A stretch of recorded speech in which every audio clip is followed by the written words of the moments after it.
Masanobu Fukuoka. Guérir un monde en crise.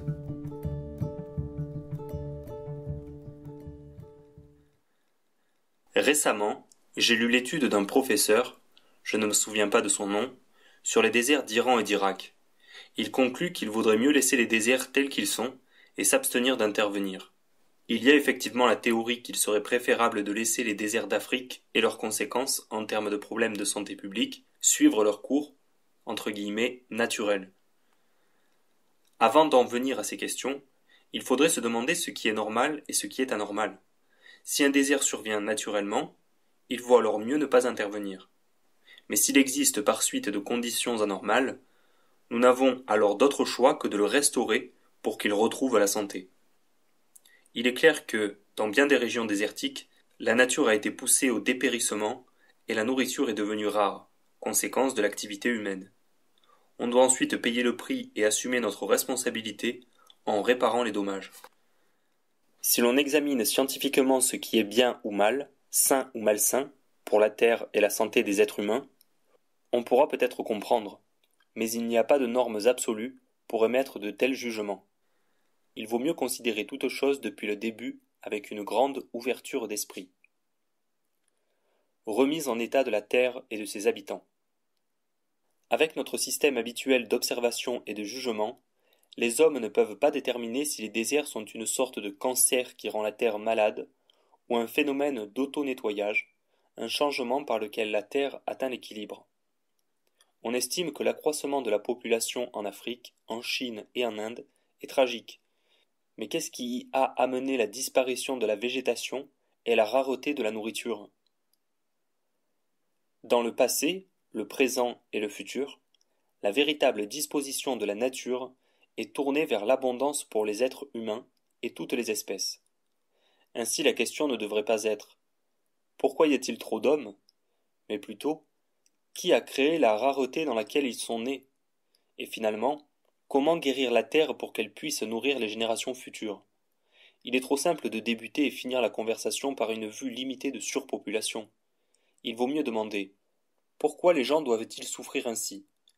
Et avons-nous fait tout ce qui est possible pour alléger la souffrance de la terre et de l'espèce humaine?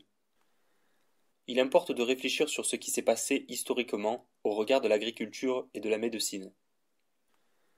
La médecine moderne a fait une avancée énorme, mais qui a peu de valeur si le nombre de malades continue à croître. C'est la même chose avec l'agriculture moderne. Comment peut-on se féliciter de l'avancée de l'agriculture moderne, y compris de l'énorme accroissement de la production, si le rythme des famines, des disettes, de l'épuisement de la terre, des maladies, augmente encore plus rapidement? Dans la nature, il n'y a ni insectes utiles, ni insectes nuisibles. Durant les années où j'observais le développement de mon exploitation autonome et économe, j'ai vu peu de dommages sur les fruits, les légumes ou les céréales. Les récoltes ont poussé vigoureusement et ont eu des vies naturelles sans affaiblissement ou mort prématurée. Cela ne veut pas dire qu'il n'y ait ni insectes ni maladies. Si vous regardiez de près, vous observeriez beaucoup d'insectes sur les arbres fruitiers et beaucoup de fruits malades. Les dégâts causés ne dépassent pas 5%, mais c'est la part consacrée à la nourriture des oiseaux et des insectes et à l'éclaircissage des individus les plus faibles. Les plantes, les hommes, les papillons et les libellules semblent des êtres séparés, individuels, et cependant, chacun participe également à la nature. Ils partagent la même force spirituelle de vie. Ils forment un seul et unique organisme vivant.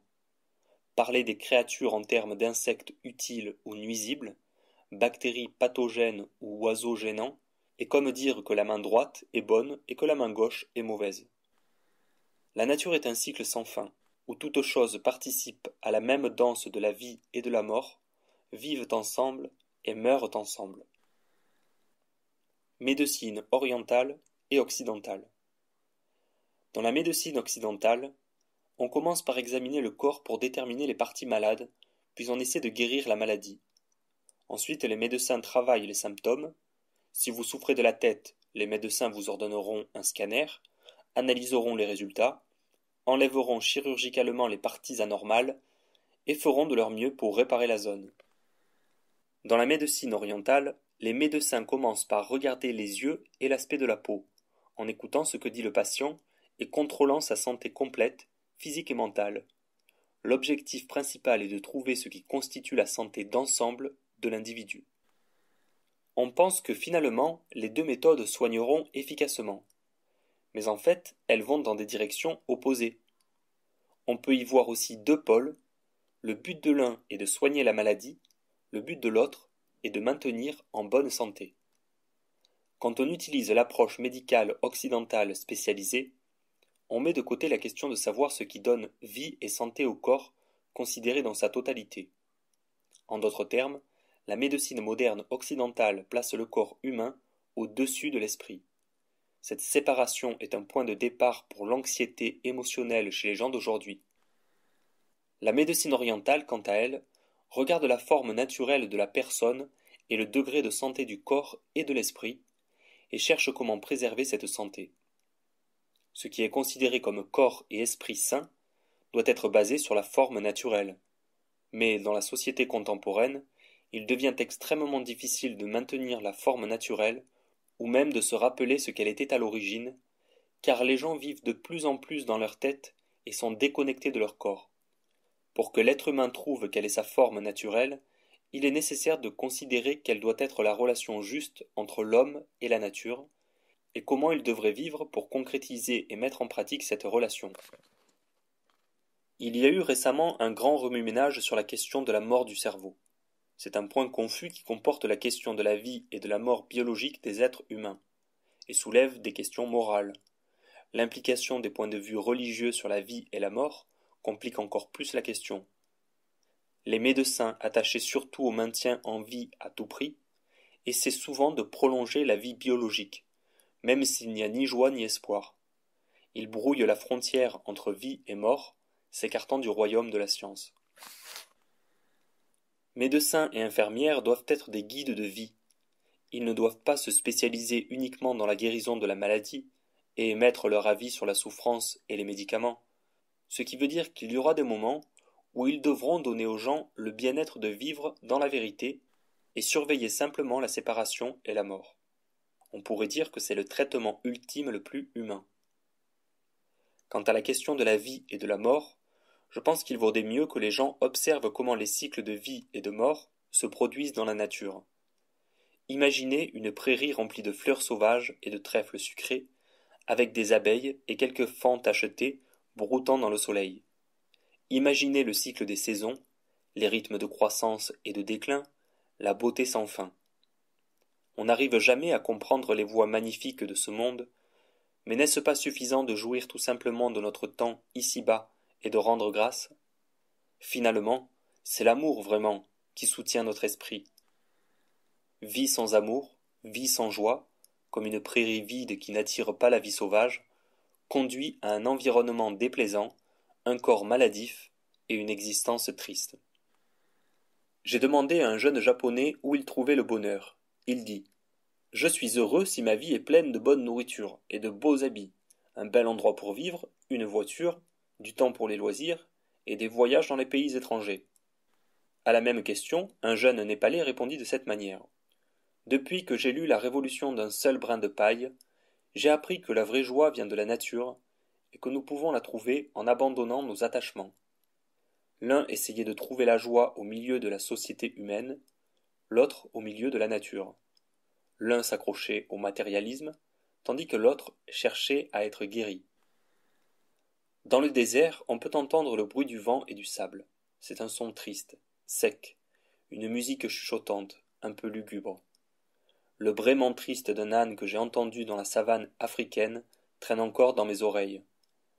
Plaintif et perçant, c'était comme le cri d'un enfant au bord de la mort. Le désert brûle aussi d'être guéri. Je crois que j'ai vu l'essence du traitement médical dans un hôpital, si on peut le nommer ainsi, dans un camp de réfugiés du désert pour des milliers d'Éthiopiens. On avait placé des feuilles de palme sur plusieurs perches peu robustes, procurant un peu d'ombre, et c'était l'hôpital. Il y avait une jauge pour mesurer et une balance pour peser. On considérait qu'un enfant était malade quand sa taille était trop grande par rapport à son poids, et l'on donnait au patient une tasse de lait contenant une goutte de supplément nutritionnel. Chaque matin, 200 ou 300 personnes se rassemblaient, comprenant les enfants et ceux qui s'occupaient d'eux, mais 20 ou 30 enfants seulement étaient jugés malades. L'objectif était d'être l'un des enfants qui recevrait une tasse de lait ce jour-là. Les enfants qui ne recevaient pas de lait pleuraient et se plaignaient. Ils ne pleuraient pas parce qu'ils étaient malades, mais parce qu'ils avaient été examinés et jugés en bonne santé. Dans cet hôpital, la présence attentive des infirmières semblait donner aux gens le courage de vivre. Les yeux des enfants, sautant et jouant un peu partout, étaient beaux et brillants. Ces enfants, vivant dans une communauté éloignée de tout, sans livres et sans argent, étaient innocents et avaient le cœur ouvert. Pendant le temps que je passais là, j'ai semé avec eux des graines de légumes dans le sable, autour de l'hôpital. Naturellement, les enfants comprenaient parfaitement combien il serait merveilleux que l'endroit se transforme en un riche potager. Que des légumes poussent sous les bananiers et les papayers, aussi répandaient-ils les graines joyeusement et à profusion. Peu à peu, j'ai réalisé que le processus de sauver le désert du cœur humain et de reverdir le véritable désert est vraiment la même chose. La peur de la mort. Je pense que la peur de la mort n'est pas tant une peur de la mort du corps qu'une peur de la perte de l'attachement à la richesse, à la réputation et aux autres désirs matériels qui sont une part de la vie quotidienne. Le degré de la peur de la mort est généralement proportionnel à la profondeur et à la résistance de nos attachements matériels et de nos passions. Aussi, comment peut-on mourir paisiblement si l'on ne résout pas ses attachements? Naturellement, leur contenu n'est rien d'autre qu'illusion. C'est la même chose que lorsqu'une personne croit posséder un trésor en or, argent et pierres précieuses, qu'elle ouvre la boîte et ne trouve que des morceaux de verre et de pierrailles sans valeur. J'ai dit que les choses matérielles n'ont pas de valeur intrinsèque. Il semble simplement qu'elles ont de la valeur parce que les gens ont créé les conditions dans lesquelles elles paraissent avoir de la valeur. Changer les conditions et la valeur est perdue. La valeur naît et disparaît selon les caprices du temps. Il n'y a rien à gagner et rien à perdre. Aussi longtemps que les gens vivent selon la loi naturelle, ils peuvent mourir en paix à tout moment, comme de l'herbe qui se dessèche. Lorsqu'une personne meurt naturellement, non seulement elle est à l'aise, mais l'esprit de ceux qui l'entourent est en paix, et il n'y aura pas de regret.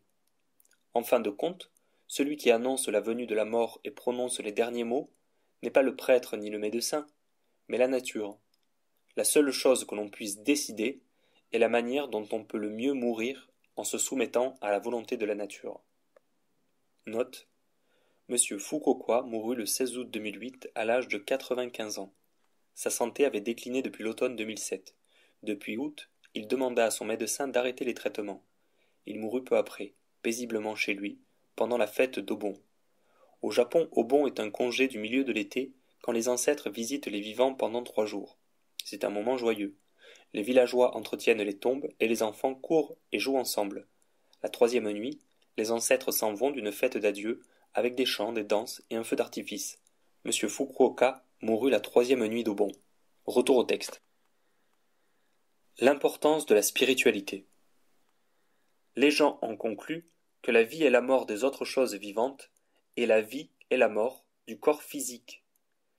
Mais en ce qui concerne l'être humain, la question est de savoir si la vie finit avec la mort ou continue après. Le sujet est si angoissant. Est-ce qu'après la mort, l'âme continue à vivre? Est-ce que les esprits vont dans un autre monde? Est-ce qu'on va renaître? Que l'on a du mal à mourir, tout simplement. On croit comprendre quand et où notre conscience est née. Mais à vrai dire, on ne sait pas. Quelle est la réalité de ce que l'on imagine être l'esprit ou l'âme? Même si l'on dit que c'est l'activité mentale qui a lieu dans le cerveau, cela n'éclaire pas son vrai rôle. La manière dont on peut élucider la vraie nature de l'esprit est de le considérer du point de vue du mu. Note, mot du bouddhisme zen qui signifie sans, sans, rien, vide, ignorance. La conscience qu'ont les gens avant d'être conscients d'eux-mêmes. C'est l'esprit originel d'avant le « je pense » de Descartes. Le « je » auquel Descartes se réfère n'est rien d'autre que l'ego. Ce n'est pas l'esprit pur, immaculé, transcendant. Le but ultime des philosophes occidentaux qui explorent le monde du moi individuel, et celui des peuples religieux d'Orient qui recherchent le moi transcendant, est d'élucider l'esprit originel qui, mystérieusement, est une part de l'existence. Mais nous ne pouvons voir cet esprit originel qu'à travers la nature. Néanmoins, vie, mort, esprit, âme, aucune de ces idées n'échappe au cadre de la pensée relative.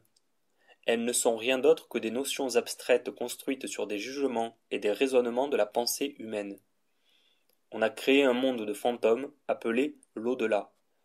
Les hommes cherchent à se libérer de la peur de l'inconnu, mais en fin de compte, ils devraient juste retourner à la réalité de la nature et vivre leur vie en paix. L'économie de la pieuvre suceuse d'argent. À la nouvelle de l'effondrement de l'Union soviétique, ma première question concerna le devenir économique des pays capitalistes. Le fondement des doctrines capitalistes et communistes diffère naturellement. Le capitalisme se concentre sur la production et la consommation basées sur la libre concurrence. Le communisme s'appuie sur la production et la distribution sur une base égalitaire impartiale. Mais contrairement à la croyance populaire, liberté et égalité ne peuvent coexister sans prison ni injustice. Même si l'on parle de la liberté du capitalisme, on ne peut agir sans mettre des limites, et tout ne peut pas être distribué de façon égalitaire, comme le suggère le communisme. La liberté et l'égalité existent dans une relation mutuelle, comme la chaîne et la trame sont inséparables l'une de l'autre dans le tissage. Dans le tissage, les fils de chaîne font la longueur du tissage, les fils de trame les croisent à angle droit. Même si notre but est de protéger les forêts, reverdir le désert et révolutionner l'agriculture, si l'on ne résout pas les problèmes fondamentaux de l'économie et de la manière de vivre des gens, on ne pourra rien accomplir. J'ai souvent dit que la valeur ne se trouve pas dans les biens matériels eux-mêmes, mais quand les gens créent les conditions qui font croire que ces biens sont nécessaires, leur valeur augmente. Le système capitaliste est basé sur la notion de production et de consommation toujours croissante des biens matériels, et par conséquent, dans l'économie moderne, la valeur ou le mérite des gens sont déterminés par leur possession. Mais si l'on crée les conditions et l'environnement qui ne rendent pas ces choses nécessaires, ces choses, quelles qu'elles soient, deviennent sans valeur. Ainsi par exemple, les voitures n'ont pas de valeur pour les gens qui ne sont pas pressés. Les économies dont le but est la production et la consommation de produits inutiles sont elles-mêmes vides de sens.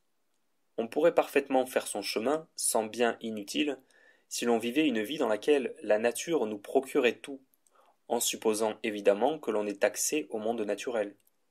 Mais cela est devenu de plus en plus difficile avec l'agriculture intensive et l'agrobusiness qui domine le monde.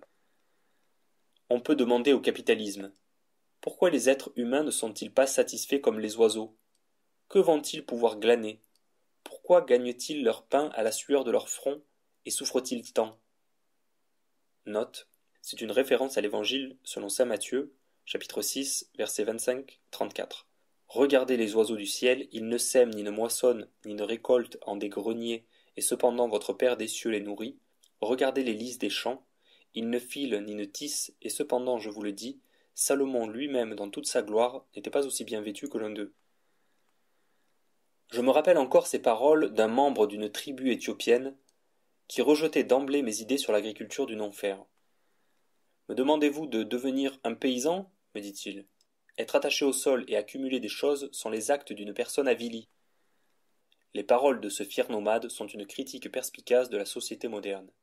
Elle semble bien loin l'époque où plus il y avait d'une marchandise et moins elle était chère. Et l'on pouvait avoir un bénéfice en produisant simplement les choses dont les gens avaient besoin. L'époque de l'économie locale à petite échelle. Même si le potiron fait vivre des centaines de gens, si le diamant, qui pèse quelques grammes, devient plus intéressant, ils vont tous arrêter le potiron. À partir du moment où le système de distribution est contrôlé par les grandes entreprises commerciales, toute la structure des prix devient absurde. Quand j'ai visité l'Europe, par exemple, j'ai trouvé le prix des fruits extrêmement élevé, surtout à Vienne, en Autriche. Et lorsque j'en ai demandé la raison, on m'a dit que les agriculteurs italiens refusaient de produire des fruits, par conséquent les prix étaient élevés en raison de la petite quantité de fruits disponibles sur le marché. Le lendemain, j'allais en Italie et je vis un bulldozer en train d'arracher de magnifiques pêchers dans un verger au sud de Milan. Quand je demandai à l'agriculteur pourquoi il les arrachait, il répondit que les Autrichiens n'achèteraient pas ces pêches. Naturellement, la raison était que le prix était trop élevé à Vienne, faisant chuter la demande et la somme payée aux producteurs. L'agriculteur dit qu'il suivait les ordres de la coopérative agricole locale de limiter la production, et c'est pourquoi il arrachait ses pêchers. Le même jour, un quotidien français publiait la photo d'agriculteurs français, à la frontière de l'Italie, renversant 5 ou 6 camions chargés de raisins, afin d'en empêcher l'importation. À cette époque, le consommateur français achetait à des prix élevés des fruits et des vins importés. Les prix d'achat trop bas qu'on offrait pour leur production détruisaient les entreprises et leurs propres agriculteurs. Cela arrive parce que les entreprises commerciales, qui ont la position d'intermédiaires, peuvent manipuler les prix selon les informations dont elles disposent. Si elles disent aux consommateurs que les prix sont hauts parce que la fourniture de fruits est faible et aux producteurs que les ventes sont faibles, tout va bien pour l'intermédiaire affamé qui contrôle la caisse. Dans ce système, personne ne connaît la vérité. Ces hommes d'affaires et ces financiers qui connaissent et contrôlent l'information sur la production et les coûts réels déterminent les prix, et toujours à leur avantage personnel. J'appelle cela l'économie de la pieuvre suceuse d'argent. Au centre se trouvent les politiques et le complexe gouvernemental militaro-industriel, le cœur de l'octopus, qui ont centralisé le pouvoir. Les 8 tentacules de l'octopus sont ces instruments. 1. Surveillance du réseau de transport comprenant la route, le rail et l'air.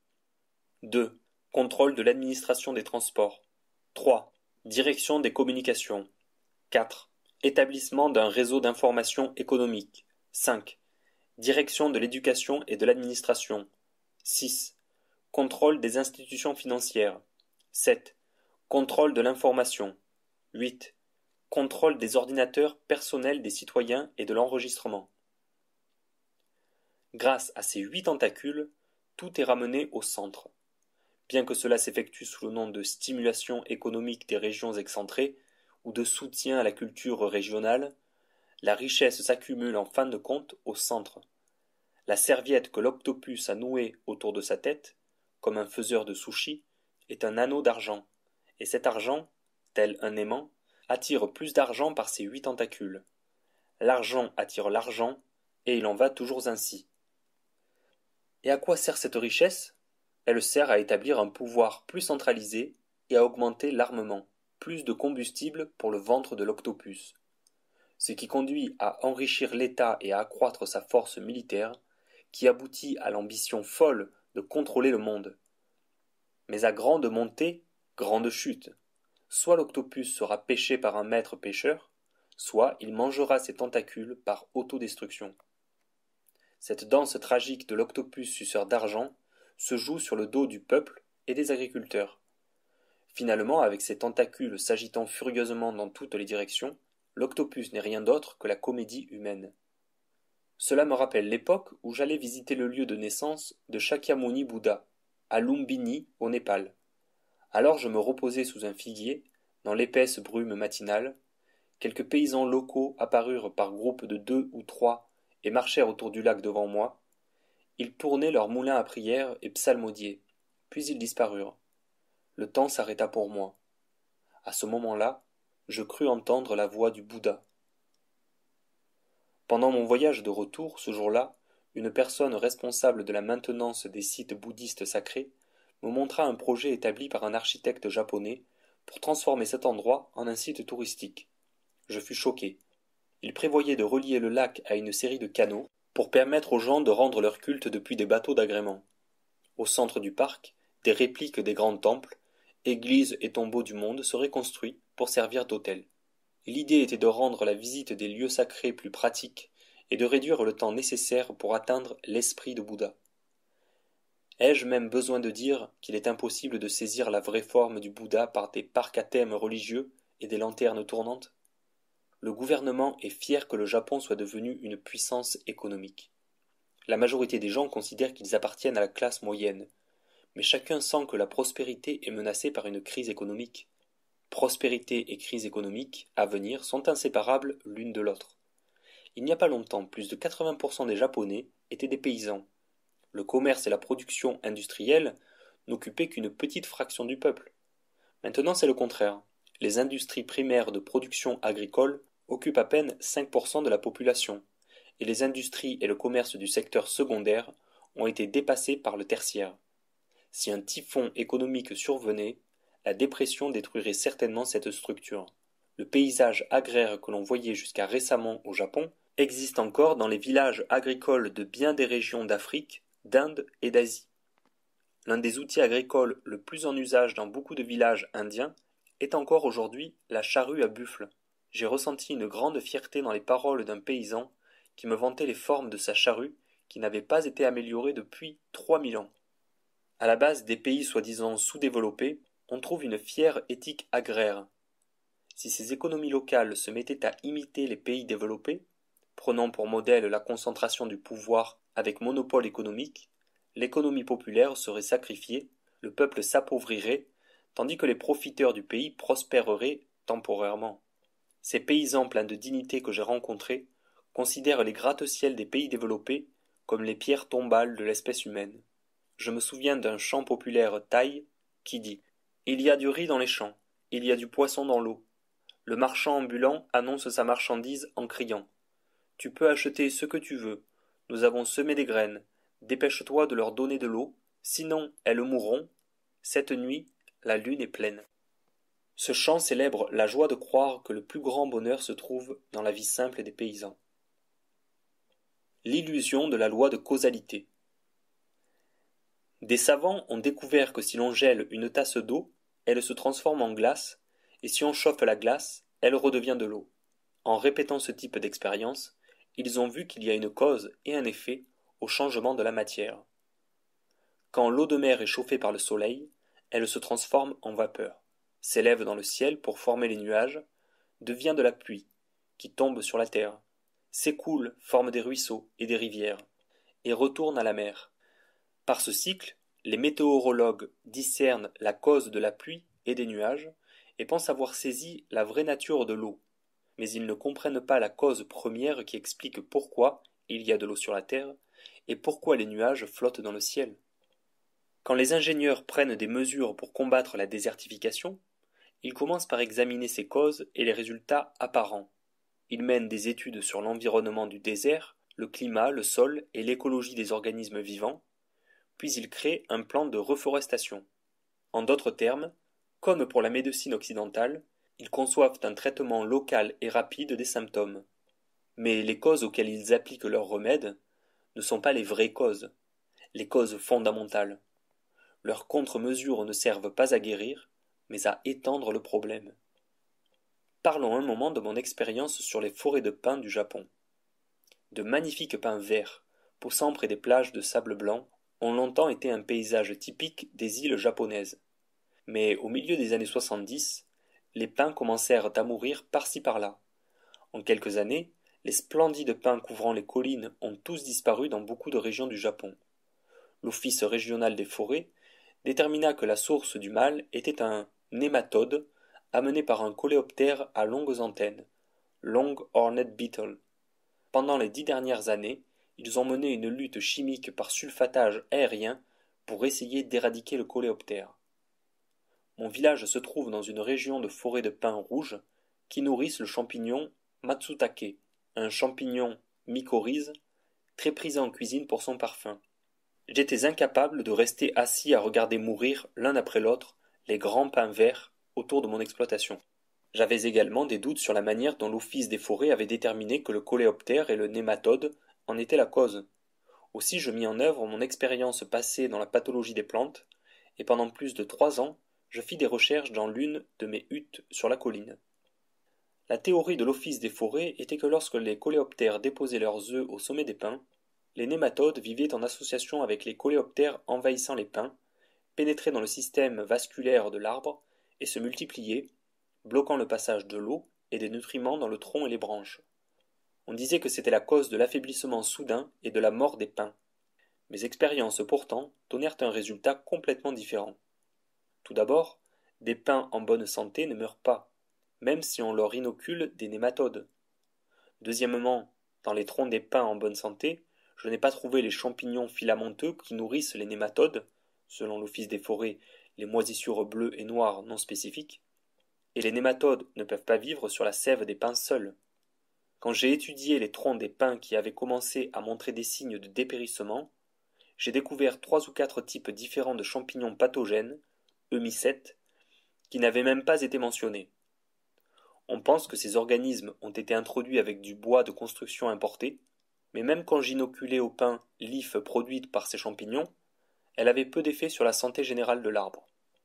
Le plus fascinant dans ma recherche fut la découverte que les pins ne montraient des anomalies physiologiques qu'après la disparition du matsutake. Le pin et le matsutake ont une relation symbiotique.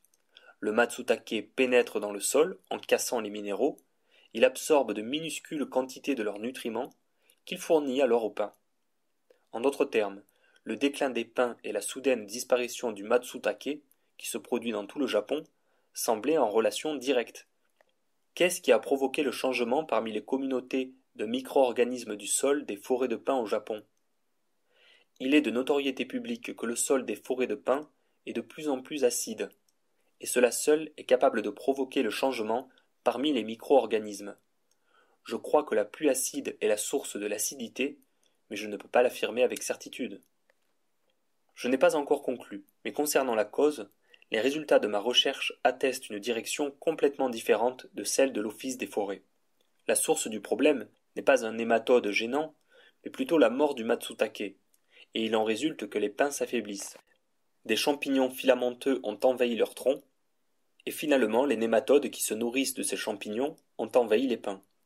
Les nématodes et les coléoptères ne sont pas coupables à l'origine, ils ne font que nettoyer le corps des arbres morts ou mourants. Au pire, ils ne sont que les accessoires du crime, tandis que le meneur se tient sous terre.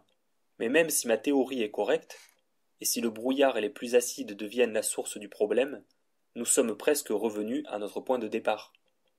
Naturellement, cette recherche fut faite dans ma hutte rustique sur la colline. Aussi y a-t-il de la place pour l'erreur, mais toujours est-il que ce que le monde considère comme cause et effet peut être trompeur. Bien que je parle du cycle de la cause et de l'effet, personne ne sait réellement ce qui arrive. L'Office des forêts répand encore de l'insecticide partout sur les forêts. Qui sait à quel désastre environnemental imprévu et potentiellement plus grave cela va-t-il conduire? Approche courante de la désertification et proposition de contre-mesures. Quand les gens voient que la pluie ne tombe pas et qu'il n'y a pas d'eau dans les déserts, et de construire une digue pour stocker l'eau de la rivière. Puis ils construisent des voies navigables et des canaux d'irrigation. Pour utiliser l'eau efficacement, ils pensent qu'il vaut mieux faire des voies d'eau rectilignes pour que l'eau puisse couler plus vite. Le barrage d'Assouan sur le Nil a déjà été construit, et bientôt il y aura de grands barrages similaires sur le fleuve Jaune en Chine, et sur la rivière Narmada en Inde. Ils peuvent servir d'expédient, de mesure à court terme, mais ils se transformeront en faute à long terme, dans 100 ans et plus. La raison principale de la disparition de l'eau des rivières est que la pluie s'est arrêtée de tomber. La première chose à faire, pour contrer la désertification, n'est pas de réacheminer l'eau des rivières, mais de faire en sorte que la pluie se remette à tomber, ce qui implique de reverdir. Essayer de reverdir les déserts en utilisant l'eau rare restant dans les rivières, c'est mettre la charrue avant les bœufs. Non, il ne faut pas faire cela. Nous devons d'abord reverdir de vastes étendues de désert, dont naîtront des nuages apportant la pluie. Il y a actuellement un projet de construire plus de 200 barrages tout le long du cours de la rivière Narmada, la seconde rivière la plus sacrée en Inde après le Gange. Mais quand les eaux des barrages monteront, elles submergeront les forêts, détruisant les moyens d'existence des populations riveraines. Et des millions de personnes iront se perdre dans les déserts qui entourent la rivière. Cet afflux de population mettra une grande pression sur les ressources insuffisantes du désert, et avec la perte des forêts, les déserts s'étendront. Le gouvernement indien doit décider s'il vaut mieux mettre à exécution sur 100 ans son plan national de construction d'usines hydroélectriques, ou reverdir le désert et ramener la vie sur Terre. Il est également important de noter que, même s'il n'y a pas de rivière à la surface du désert, il y a de l'eau sous la surface. En Arabie Saoudite et en Amérique du Nord, dans la région désertique à l'est des montagnes rocheuses, l'eau est pompée dans l'aquifère à des dizaines de mètres sous la surface de la Terre. Aux États-Unis, l'eau est pompée pour des fermes où d'énormes rampes d'arrosage la dispersent en cercles de 900 mètres de diamètre. En voyant les cercles verts que ces fermes font dans le désert, on peut se rendre compte du pouvoir de la technologie moderne. Mais qu'arrivera-t-il quand ces rampes d'arrosage auront pompé toute l'eau souterraine restante, qui a filtré des forêts des montagnes rocheuses et s'est amassée pendant des dizaines de milliers d'années? Quand l'eau est rare, les gens pensent à l'économiser. Avec l'irrigation goutte à goutte, on pose dans le désert des tuyaux de plastique pour utiliser le moins d'eau possible avec la meilleure efficacité. Une université japonaise a mené des expériences avec cette méthode d'irrigation au Mexique, et elle a été utilisée en Israël pendant quelque temps. Naturellement, cette méthode est efficace comme remède local, mais au regard de tout le matériel et l'énergie nécessaires, on se pose la question de savoir si l'irrigation goutte à goutte peut être adoptée comme solution pratique durable. Une expérience menée en Égypte consiste à enfouir, en labourant le sol, des résines superabsorbantes pour augmenter sa capacité à retenir l'eau. D'autres expériences mettent au point divers types de matériaux absorbants utilisés en substitution à l'humus, mais ces mesures sont des moyens à court terme. En Chine, le gouvernement a pris une initiative à très grande échelle pour arrêter l'expansion du grand désert de Taklamakan. Comme au Soudan et en Tanzanie, ils utilisent des satellites et des avions pour surveiller la progression de la désertification dans les zones éloignées. Ils analysent l'eau souterraine, la salinité du sol et d'autres conditions en perçant des trous à grande profondeur, mesurant les résultats, faisant des simulations par ordinateur et testant la tolérance des plantes cultivées dans les difficiles conditions environnementales du désert. Mais chaque plan pour ramener la végétation, créée de cette façon, a été un échec. Les gouvernements chargés des études disent qu'il faut réanalyser les données, ce qui bien sûr prendra plus de temps et coûtera plus cher. Il est certain qu'on peut créer d'excellents champs dans une région aride si l'on pompe l'eau souterraine et qu'on asperge le désert, ce que font les fermes sur pivot américaines. Mais comme l'eau apportée de cette manière s'évapore rapidement, le sel se condense et forme une croûte sur le sol. Pour prévenir cette salinisation, les sels de l'eau d'irrigation sont drainés dans les rivières ou dans des zones humides proches, en y créant une situation toxique. Note.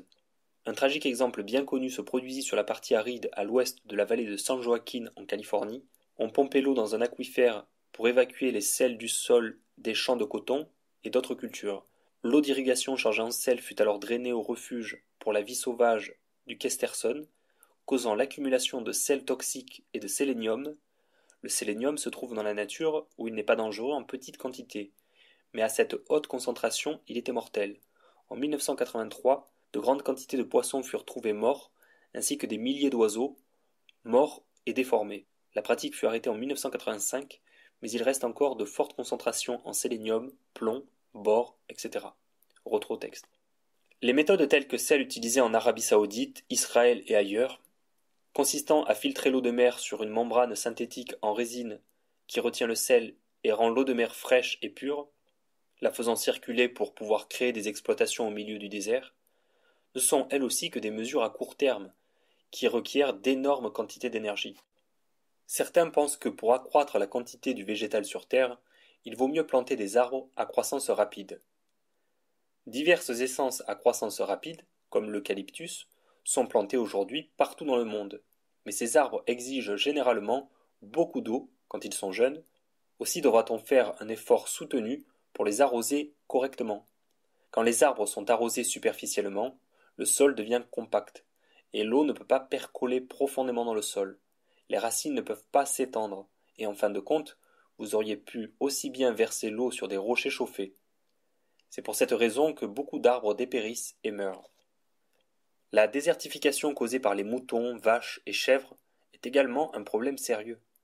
Non seulement ils mangent la végétation clairsemée, mais ils mangent aussi les arbres plantés pour la restauration.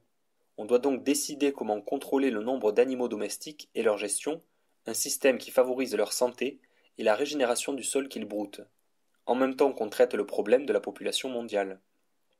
Quand les gens s'aperçoivent de l'insuffisance des ressources alimentaires, ils vont se dépêcher de couper les arbres et ils essaient de faire pousser des récoltes aussi vite que possible, souvent sur brûlis. Au total, cependant, la végétation décline plus vite qu'elle ne régénère, et la désertification avance à un rythme accéléré. Les mesures scientifiques de reverdissement ne considèrent souvent qu'une voie pour guérir le désert. Dans la situation actuelle, les divers efforts locaux et dispersés contre la désertification finissent comme des mesures loufoques administrées par les fonctionnaires du gouvernement. Le problème est que l'eau, le sol et les plantes sont considérés séparément, chacun par un département distinct.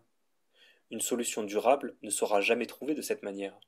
Pendant 50 ans, j'ai fait pousser des récoltes sans labourer la terre et sans fertilisants ni produits chimiques agricoles.